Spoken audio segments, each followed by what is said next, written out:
Europe 1.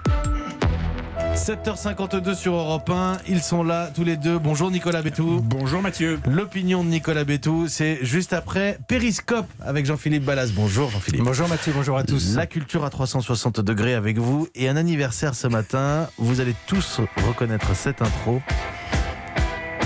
Les 40 ans de l'album des Clash, London Calling, double album mythique, Jean-Philippe. Oui, c'est un peu comme une flamme qui jaillit en plein hiver. Nous sommes le 14 décembre 1979.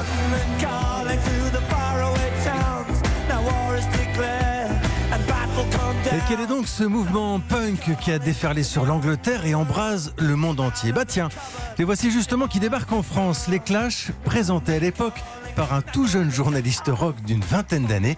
Il s'appelle Philippe Manœuvre.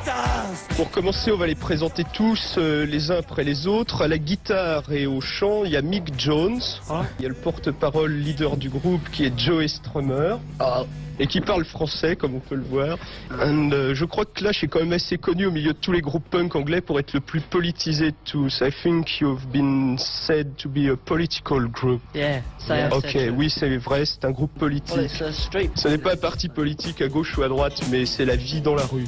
Alors ils disent que c'est de la musique et c'est un groupe de rock'n'roll et ça résume tout pour eux. Génial, cette archive.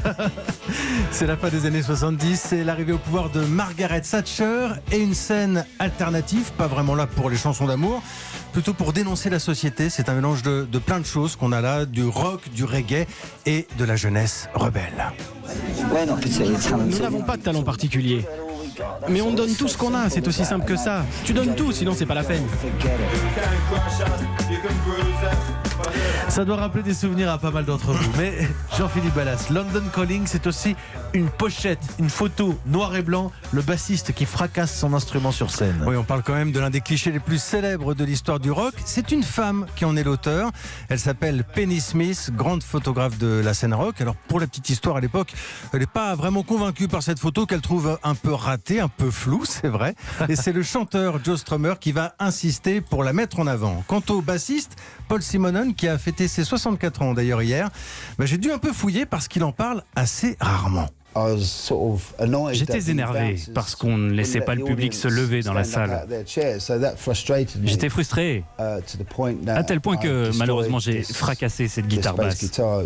Un peu comme quand on brise quelque chose qu'on aime sous le coup de la colère. À la fin du concert, Joe Strummer a voulu partir avec une moitié de la basse.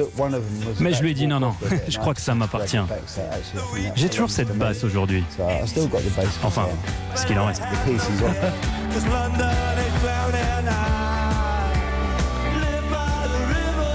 Et cette basse, justement, on peut la voir maintenant encadrée, sous verre, oui, telle une relique. Il y a même une grande expo en ce moment. C'est au Museum of London. Franchement, si on avait dit ça à Margaret Thatcher il y a 40 ans. Et puis, il y a une internaute, une auditrice d'Europe 1 qui nous signale qu'il y a même une réédition cassette de London Calling. Je vais aller chercher mon crayon pour embobiner. Ah oui, c'est ça. Oui, je me disais, comment vous faites aujourd'hui? Il faut trouver un lecteur cassette. C'est terminé, ça. Merci beaucoup, Jean-Philippe Ballas.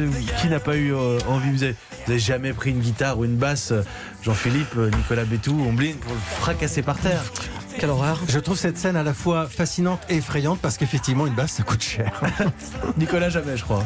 Non. Un bon musicien respecte son instrument. Ça, Nicolas. Et London Calling, c'est vrai que j'avais jamais remarqué. La photo est floue. C'est vrai qu'elle est un peu floue, cette photo. Mais tellement finalement. iconique. Mais tellement, aujourd'hui, c'est ce qui reste. Merci Jean-Philippe.